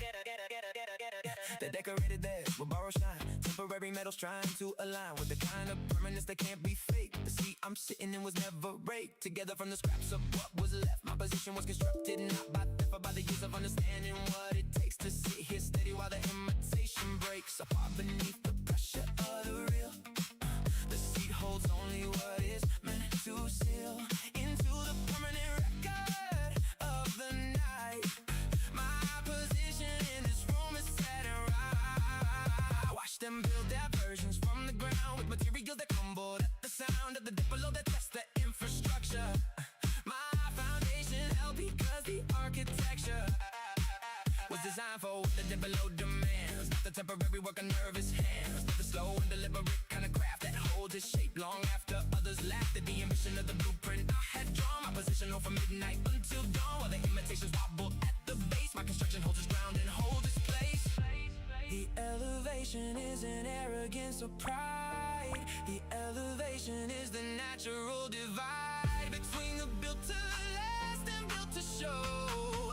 The difference is obvious from below, where they're looking up at what I occupy, not within me but with questions on the side of how the construction held against the years. My position answered all the quiet fears about what separates the permanent from the fast. My construction was designed and built to last. Sitting where the light hits different than the floor, elevated past the level they adore. From a distance looking up at what I built, not with silver, not with bronze, but solid guilt. The sea was never empty, it was saved for the men who never begged and never caved to the pressure of the ones who wanted.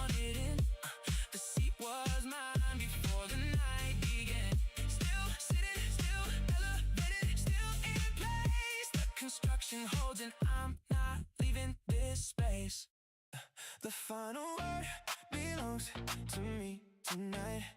The verdict was delivered and it's right, but the last decision rests with who I am. Not the committee, not the diagram of who they thought should occupy the end. The final word is mine and I don't bend.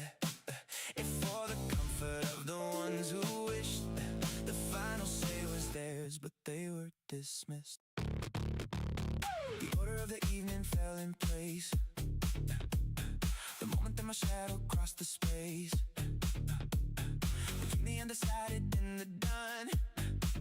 The order reorganized and I had won without the ballot and without the plea. The order simply recognized in me the thing it needed at the very top. The order fell in line and didn't stop until the whole arrangement made its sense.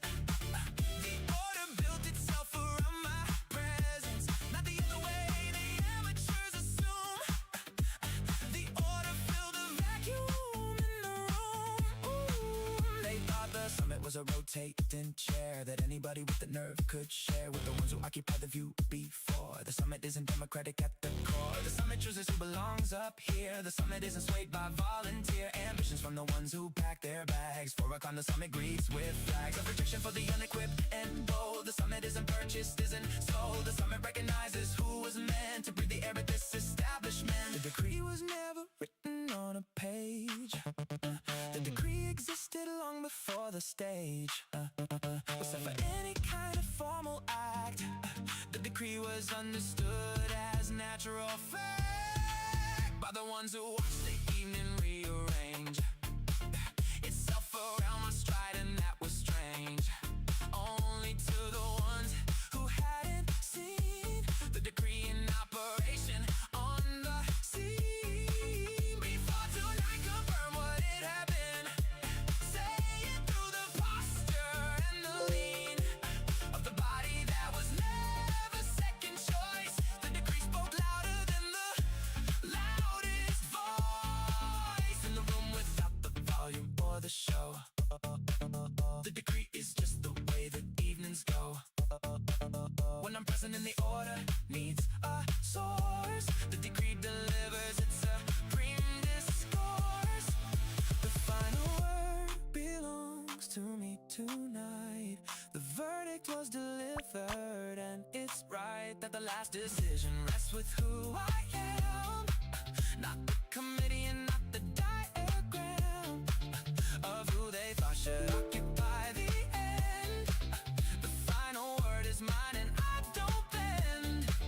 If for the comfort of the ones who wished, the final say was theirs, but they were dismissed. The decree stands and it won't be overturned. The supreme position was never something earned. It was given by the night itself to me. The decree is permanent and that's the guarantee.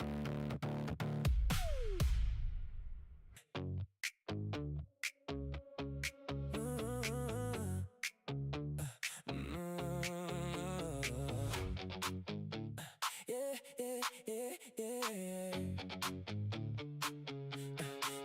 They keep looking for the one who runs this place, checking every corner, scanning every face, for the man who holds the room without a sound. They keep searching, but I've already been found, standing right in front of what they seek.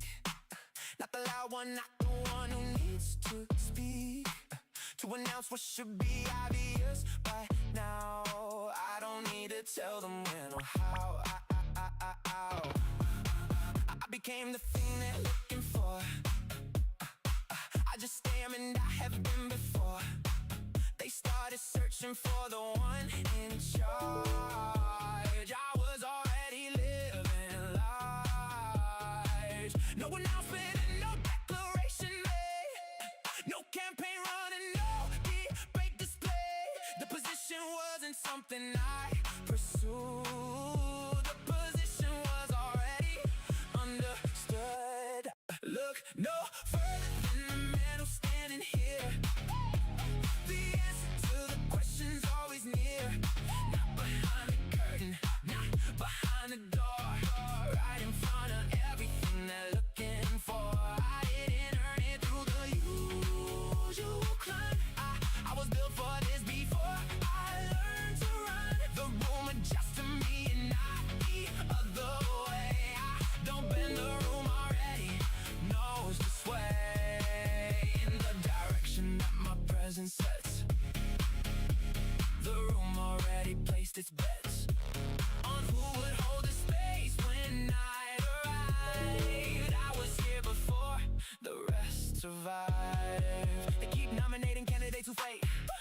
sure that the real position made.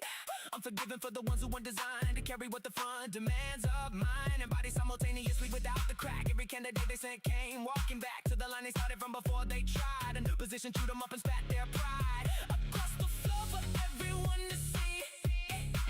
The position was only meant for me, not by arrogance, but by the simple fact that every other candidate cracked. The question isn't who deserves a spot. The question is who hold it when it's hot. When the pressure and the depth below collide, and the room needs someone steady on the inside. Not the one who wanted it the most, but the one who held it without making a toast to himself or drawing any kind of chart. I held the room together from the start, without the speech, without the grand display. The room already knew before the day who was standing at the center of it all. I didn't rise, I never had to fall. Look no further than the man who's standing here. The answer to the question's always near. Not behind the curtain, not behind the door, right in front of everything they're looking for. I didn't earn it through the usual cut. I was built for this before I learned to run the room with just to me and not the other way. I don't bend the room already, knows to sway in the direction that my presence sets. The room already placed its bets on who would hold the space when I arrived. I was here before the rest survived. Still hearing nothing's changed the view. The room already knew, now you do too.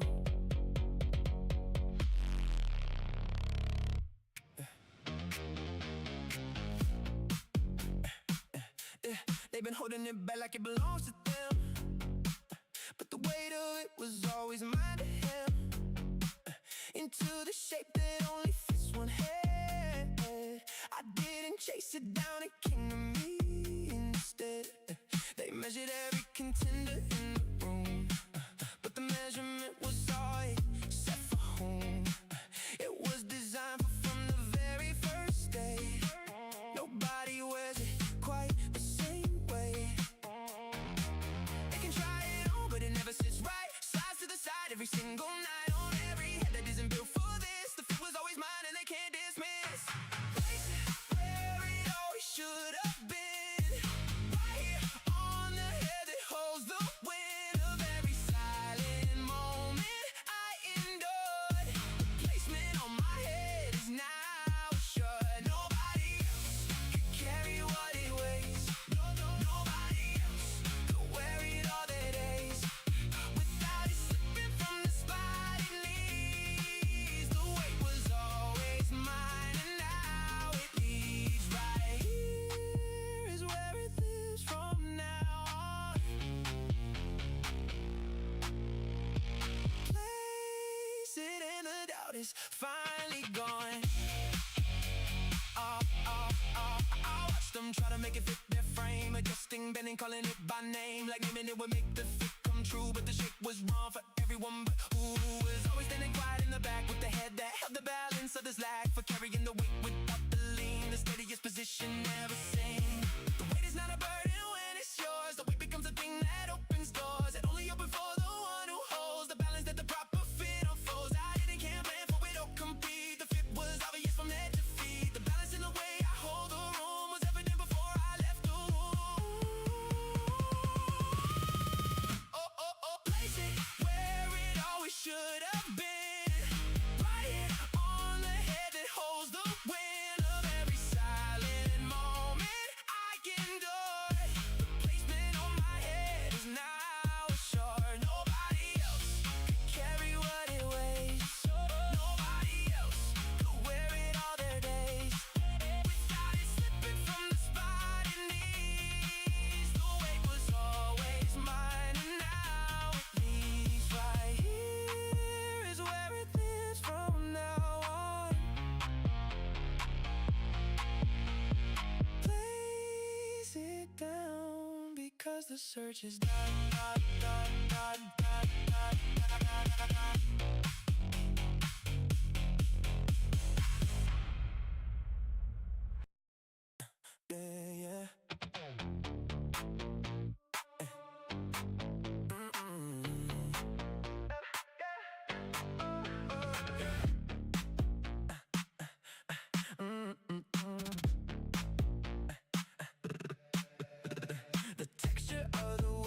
hold the night. It's softer than they thought and twice as tight. And the grip that doesn't squeeze, but simply stays wrapped around the evening in a smooth